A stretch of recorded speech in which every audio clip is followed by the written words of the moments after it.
Welcome to Boardroom Broadcasts, speaking with listed companies from around the world. You can stay up to date with all our content by visiting www.boardroombroadcasts.com and clicking on subscribe. Today's guest is Randstad Canada CEO Marc-Étienne Julien. Marc-Étienne is responsible for the strategic oversight of all the company's Canadian business operations. Under his direction, Randstad Canada has achieved the number one ranking in the Staffing Industry Analysts 2017 annual list of the largest Canadian staffing firms, cementing its reputation as Canada's leader in staffing, recruitment, and HR services. Over the years, Marc-Étienne has introduced new business concepts with a view of expanding the portfolio of solutions and adding value for Randstad's clients, such as Randstad In-House Services, which offers access to a high-volume workforce and a complete HR process delivered at the client's site. Recently, he's integrated Randstad SourceRight, which focuses on workforce management outsourcing solutions to their Canadian operations. As Randstad Global recently acquired Randstad and Monster, Marc-Étienne now focuses on further developing and promoting Randstad Canada's total talent architecture approach to current and prospective clients. Marc-Étienne, thanks for being here with us today. Yeah, thanks for having me. Not a problem. Look, for listeners who may be unfamiliar with the Randstad brand, could you give us a bit of background on the organization? Yeah, sure. So Randstad is, as we speak, the second largest provider in the staffing industry globally. So, and I say the second because we're a short moment away from hopefully becoming number one. So we do operate in the arena of recruitment and HR services. Randstad, as I mentioned, is present all around the globe. Here in Canada, the company was founded in 1997 and grew by mean of acquisition and organic growth.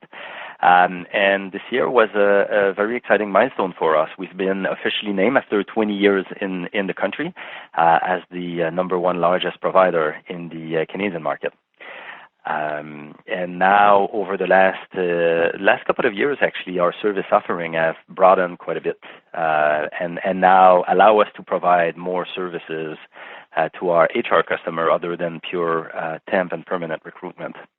And so how many offices are we talking about? Because you're a fully nationalized, well, I mean, you're a global company, but in Canada, what is your footprint? Yeah, we have about 60 offices. We cover coast to coast, so we have offices in both Halifax and Victoria, with a very good geographical distribution in between. Our team right now at the moment is of about 900 internal employees. And we operate in various different segments of the market, such as IT, engineering. We operate in the manufacturing sector, in finance, sales and marketing, HR. So we do cover most skill set that customer may be looking for, or job seeker may be looking for. Okay.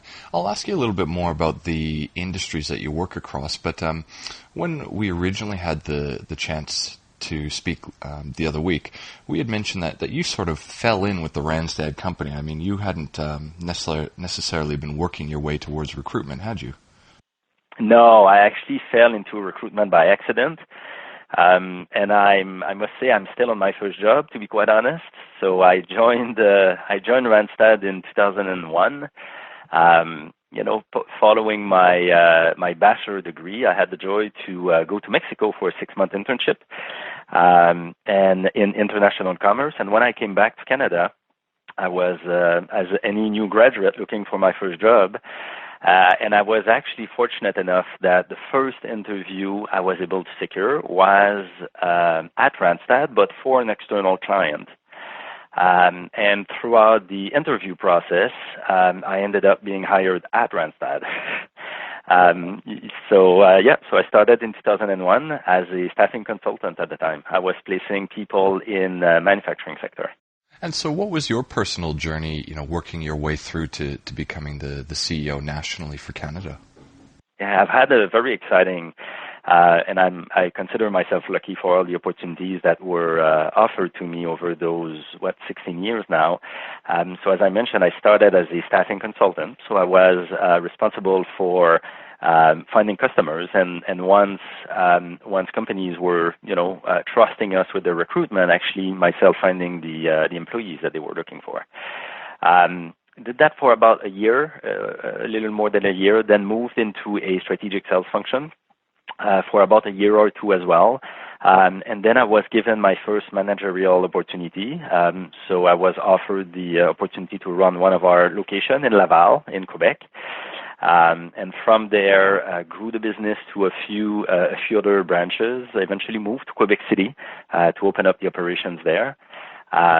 And in 2008, Randstad actually performed the largest acquisition that globally that ever happened in our industry, which of course had a significant impact in the organization here in Canada as well, because the company we acquired was actually locally bigger than we were at the time. So that, of course, changed a little bit our leadership structure.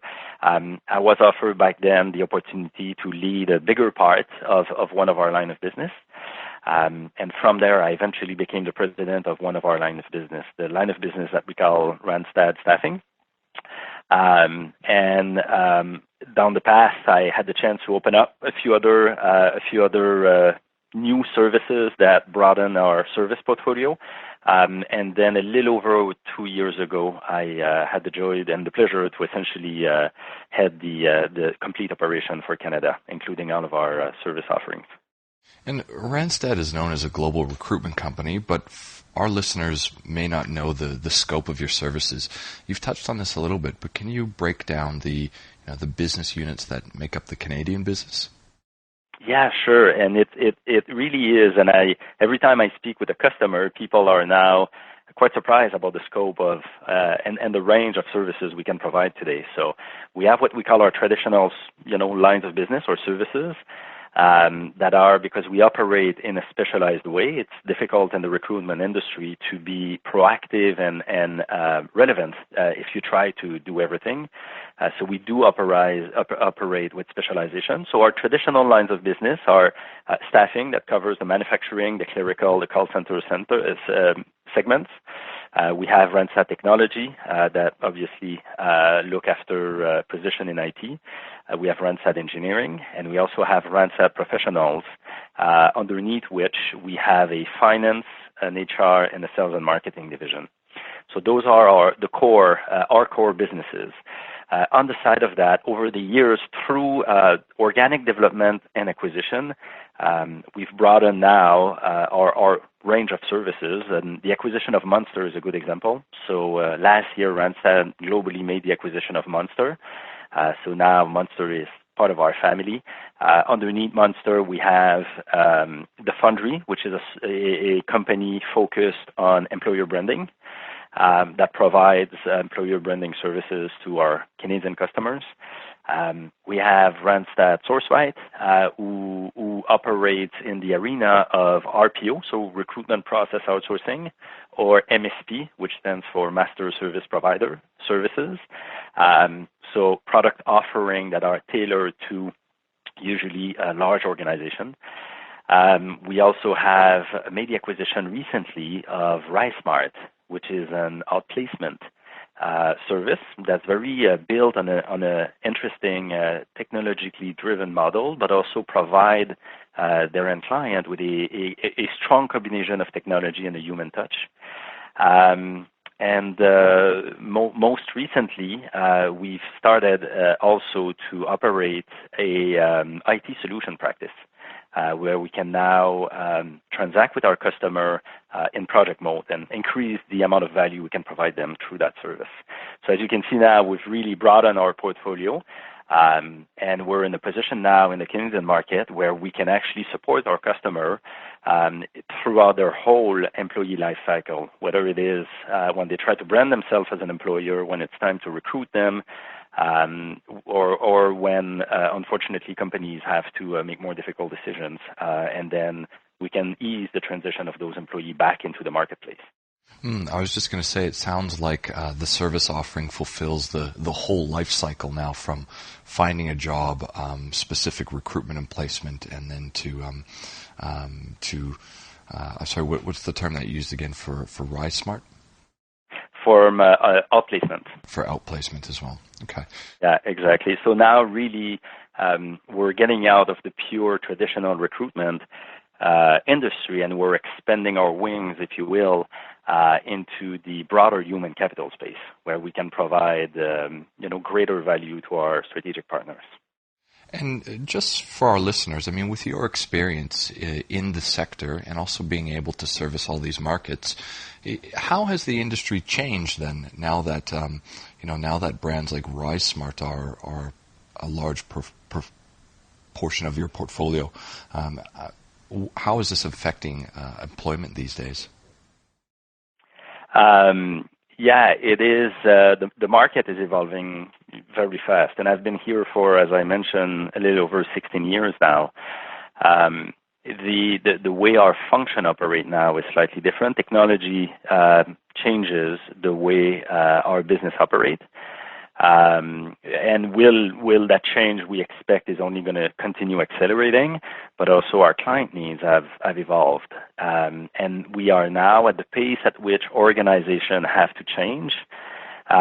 It creates a scarcity for skilled employees, and most I should say provincial or local employment market very often don't even keep up in terms of availability of resources and the amount of resources that are available in the marketplace, or new graduate and newcomers into the marketplace. So that creates a lot of scarcity for certain skill set, which is a much broader issue that we've observed over the last few years than what it was 16 years ago, where we operated back then more as a screening center, if you will. Now our function is a lot more geared towards understanding the talent ecosystem and supporting our customer and how they can attract the proper talent within their organization. Actually, it's a good place to segue, because even for myself included, it's the perception of what recruiters do, and you touched on what you guys used to do versus what you currently do now. I mean, when you're dealing with clients who from the corporate sector, what are the misconceptions that you find around recruitment in terms of the services that you offer and how and why they engage you? That's interesting, Jeff, because I think some companies do not fully understand the positive impact that a strong recruiting partner can have on them. And sometimes there is a misconception about the value that these customers can get from partnering with the right organization. But when you think about it, companies now, the success of all companies depend on their talent and depend on their workforce and their employees. And the speed at which companies need to evolve now is critical for organizations to be able to compete. And that what used to be true in the commercial side of a company is now also true on the talent side, and whether or not companies can attract the right people in their organization. That's the true differentiator of successful companies nowadays. When you consider partnering with a strong recruitment partner or firm, that can truly turn into a big differentiator for organizations that struggle competing in the employment marketplace, because companies usually, and that's the reason why most companies do business with us, either they do not have the infrastructure to find the right talent, or they have challenges actually positioning themselves as an attractive employer into the proper talent ecosystems, or simply they don't have the time or the skills or the expertise to do so. And there's a cost to organization for not being capable of filling their seats. And when you measure the time that it's going to take them, the investment it's going to take them, the impact if they get it wrong, but also the time it takes before while the seat is open, and the person is not adding value to their organization, then usually the cost that is associated with the service becomes immaterial. And I think sometimes sometimes companies think that the fees would be outrageous, but when you factor all those things, most organizations quickly realize that the value is there, and there's a large benefit for them because we can really shorten the time for them to fill their position, but also support them in making sure that they get that decision right.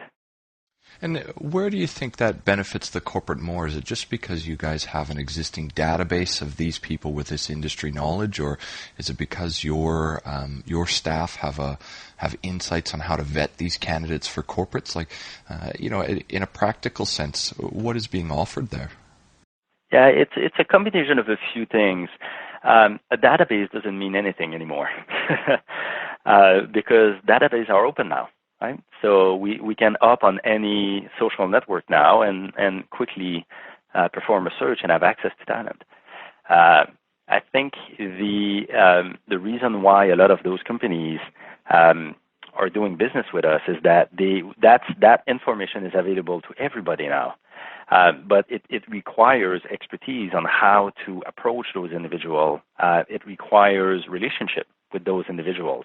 It requires also a qualification from a technical standpoint to assess their skills, but also time is very often of the essence. And what we provide to the corporation is also a byproduct of what we provide to the talents. And very often for talents, it is complicated, it is challenging to look for a job, and as we have such a large concentration of employment or job opportunities for them, we quickly become an attractive place to look for, because by meeting one individual, they can open up the door to, we have 6,000 customers across the country. So that eases their search process because they can truly partner with someone that knows the market, that's going to give them advice on what opportunities are interesting in the marketplace. And that also on the customer side shorten the time that they have to access those individuals. And that's usually the core of where companies will find values, because for a company that's going to hire only one or two individuals in a certain scarce skill set, it is very difficult actually to position themselves and have the network that's proactively maintained and allowing them to quickly access those talents. As this is what we do for a living, it's our core practice. We have a very large network of people with whom we maintain relationship, and then in result, we can actually make sure that they get the resources they need in real time. And real time is also important for companies because they want to have the flexibility, which is why we offer both the temp and the permanent services. So it's not just a matter of attracting the resources or the skills, but sometimes there's the duration of the assignment as well. And companies do not always need the skills on a permanent basis. So we also provide that flexibility for them to hire the proper talent, either on a contractual or on a permanent basis, which ease their access to the competencies that they require. And with the talent that you effectively manage on behalf of employees, what does this mean with the recent acquisition of the Monster employee website? How will this now fit in with your brand, and can you talk about the scope of this acquisition and what it means for the company moving forward? Yeah, we're really excited about it. First, Monster has a very strong brand. Is a very well established, recognized, and credible brand in the world of employment and finding jobs. So we're very happy and grateful to have that brand now join the Randstad family. Monster has also, of course, and I was referring back to the fact that being entrenched into the talent ecosystem is very important for us. So of course, Monster has a direct access to a lot of people in Canada and globally as well. So that strengthened our position in the marketplace from a broader standpoint. And Monster is also a strong technology player. So they've developed over time, and I mentioned technology is becoming a game changer in our industry, as it is for so many other industries. And Monster, over the years, has built a very interesting suite of technological solutions that we find may embed themselves really well into our own processes, or could turn into a very interesting add-on to our services towards our clients as well. So, in terms of your industry and the outlook for the Canadian economy and employment, where do you see the forward-looking opportunities? Yeah, it is certainly an exciting time right now. The Canadian economy overall is doing well, so we're performing as an economy quite nicely for the last little while. So that drives, of course, a lot of excitement, I should say, in the employment market, because usually people will be a lot more open to considering a new career opportunity when the economy is doing well, because people feel more confident than when the economy is not. Usually we see people being a little more conservative in their likelihood of doing a job change. So that creates a lot of interesting momentum for us, for sure. The Canadian staffing industry is also at a young stage in its maturity level, if I can say. So we measure, just to give you a comparison with other countries, we measure the maturity of the staffing industry by an index that's called the penetration rate. So it essentially monitors what's the proportion of the total workforce that is employed through a service like ours. And Canada is hovering at about 1%, when we see other major economies like the U.S., for example, that's at closer to 2%, or European country like the U.K. and the Netherlands and France hovering between 3 and 4%. So clearly we have some interesting perspective from a long-term standpoint, because clearly the adoption of the industry is going to keep improving over the years. And on top of that, it's being fueled by a positive economic climate right now. So we're very excited about how the market is going to drive a lot of potential over the next few years. And on a more personal level, in your role as CEO and your growth and expansion through moving into that role, what are some of the personal lessons that you've learned on that journey? It's hard to know where to start, because I learned a few on over the course of my experience. I think the most important one for me, and I think it's clearly a personality trait that I've seen from the people that I'm surrounded with that have followed a similar trend, is the importance of humility. And I think being in a leadership role it requires a lot of it, actually, especially when you grow on the job, because clearly it's impossible to master everything all at once. So there's a lot of lessons that will come your way.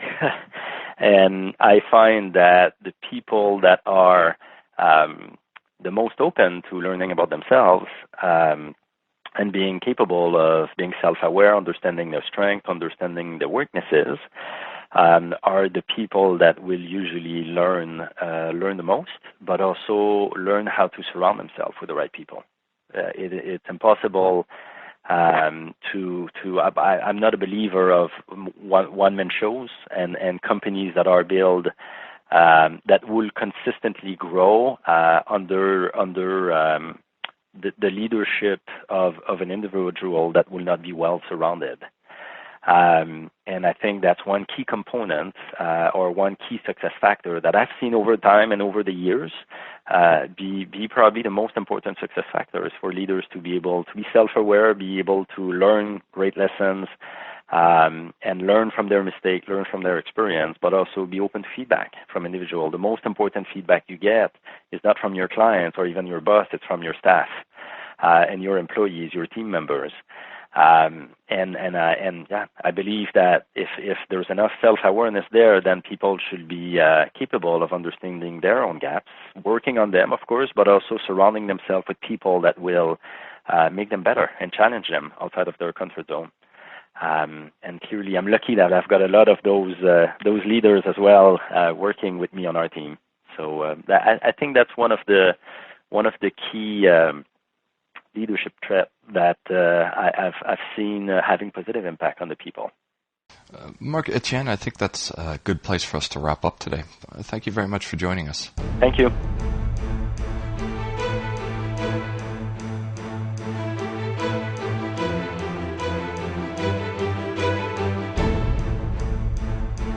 This has been a production of BoardroomBroadcasts.com, a division of Romulus Rising Proprietary Limited. All rights reserved.